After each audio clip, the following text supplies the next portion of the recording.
वही एक तंबू संतनो 20 साल पहले की किताब है मैंने खरीदी हुई। तो प्रश्न पूछा है प्रश्नकर्ता ने, आपने समर्पण और भक्ति में भीतर होश और बाहर बेहोशी कही है, और ज्ञानी को भीतर से बेहोशी और बाहर से होश कहा है। यह ज्ञानी को किस तरह की भीतर की बेहोशी होती है और बाहर फिर वह किस चीज़ का होश रखता है, किस तरह से होश रखता है, जबकि भीतर बेहोशी रहती है। लेकिन के बહાર बेहोશ होने अंदर होश એ કેવી રીતે પોસિબલ? એટલે ઓશોની શૈલી તો છે ને एकदम अनोखी। आप ध्यान लगाकर इसे सुने तो फिर अपने आप वो आपके भीतर उतर जाएगी। ये तो हमेशा ऐसे सुनती। तो उन्होंने कहा, नहीं, सुनने में कोई गलती नहीं की है, समझने में गलती हो रही है। आप समझे नहीं बराबर, उसने कहा, क्योंकि समझ विरोधाभास को नहीं समझ पाती।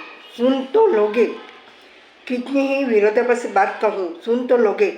अगर आपको मुझसे लगाव है, उसे के कहने का भी तरीका यही था कि अगर वो उनसे कनेक्टेड है दिल से, तो वो जो समझा रहे ना। अब अगर मैंने कहा कि अभी इतना टाइम है, सिंपल एग्जांपल, और अपने डाउट लगाना ही नहीं, अभी तो अंधेरा हो, अभी दिन थोड़ा होगा।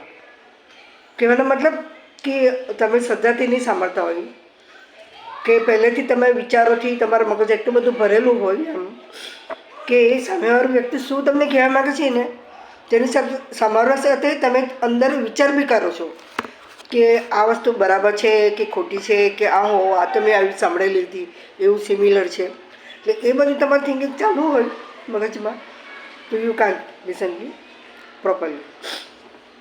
तो आगे, पागल और भक्त में फ़र्क क्या है?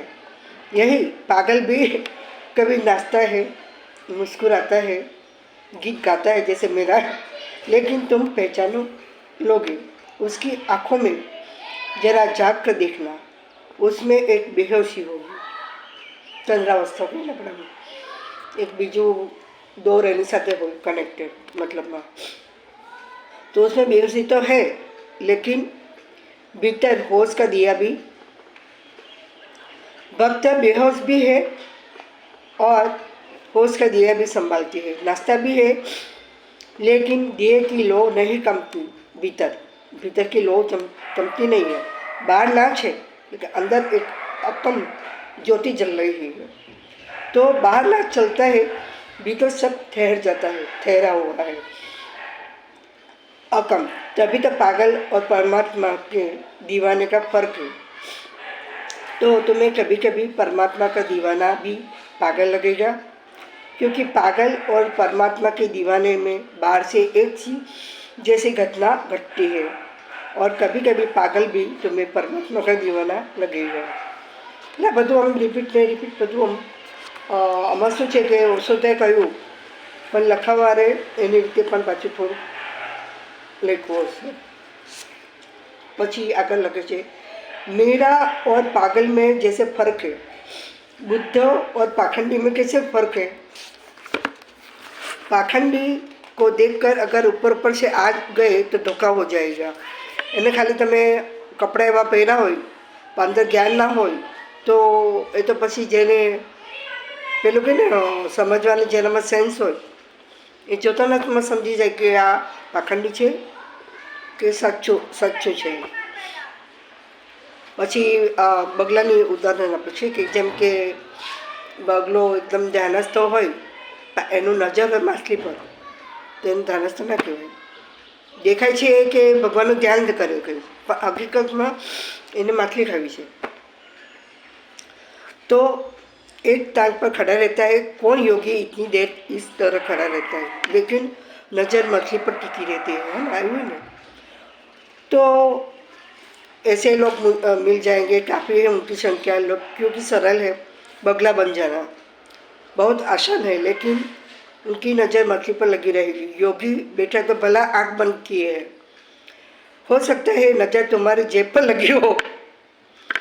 बाहर से तो कोई भी साथ ले सकता है, आसन प्राणायाम नियम मुड़िया सवाल है भीतर का। तो थोड़ा मैं घणूं भीतर की ज्योत अगर आप में जली है तो आपकी आकांक्षा धन दौलत पद प्रतिष्ठा कि मेरे नाम ना हो, ऐसा कुछ भी नहीं होगा, क्योंकि वह पहले से आनंदित है, उसको बाहर आनंद की तलाश नहीं है।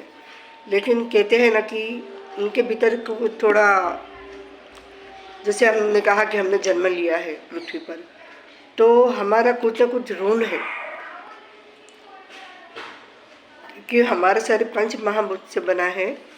तो कहीं ना कहीं सब हम अंदर हमारे शरीर में जो है, तो अगर आपके पास एनर्जी है, ज्ञान है, तो आप उसको बेशर्त बांटो। तो थोड़ा बहुत कुछ आपने प्रभु के प्रति धन्यवाद अदा किया है, ऐसा कहा जाएगा। थोड़ा मगर तेरा तुझको अर्पण प्रयागराजी मेरा। जय श्री हरि। ओम।